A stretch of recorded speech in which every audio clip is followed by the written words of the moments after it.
Hallo, mein Name ist Christian Zink, ich bin NLP-Trainer und NLP-Coach. Heute gehen wir der Frage nach, warum NLP zu Recht in der Kritik steht.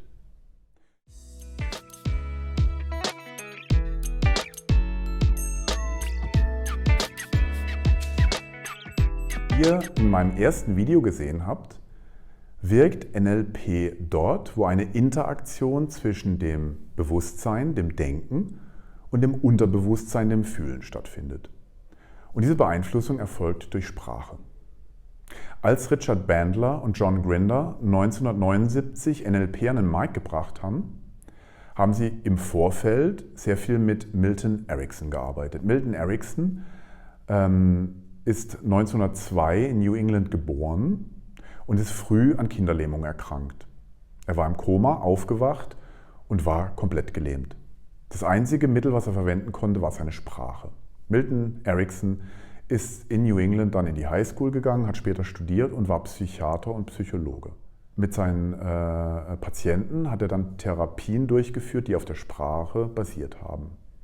Er hat die Milton-Sprache erfunden und Sprachmuster entwickelt, die Richard Bandler und John Grinder analysiert und systematisiert für NLP eingesetzt haben. Und ich gebe euch mal ein Beispiel, was Milton Erickson gemacht hat. Er hat zum Beispiel durch Pacing und Leading Menschen in einen Unterbewusstseinszustand geführt. Zum Beispiel, während ich hier stehe und ihr an euren Urlaub denkt und euch wohlfühlt, erkläre ich euch jetzt NLP. Also das ist Pacing and Leading.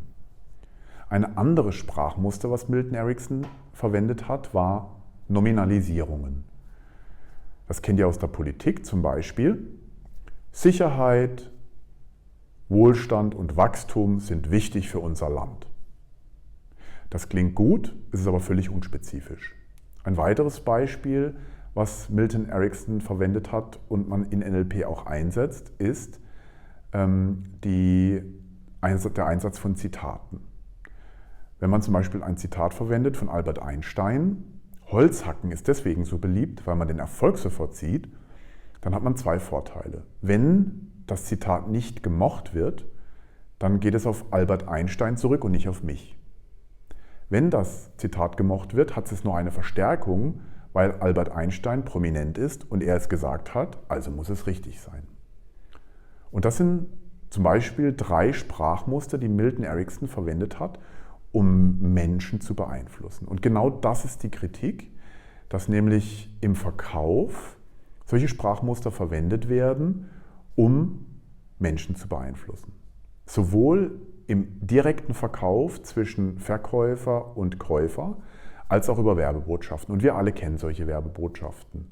McDonald's, loving it.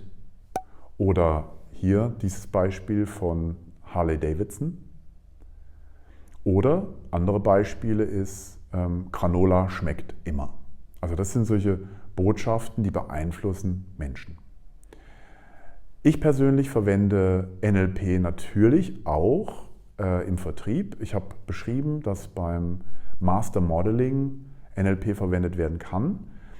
Meine persönliche Präferenz ist es aber, es im Einzelcoaching mit Führungskräften, Investoren, Unternehmern zu verwenden.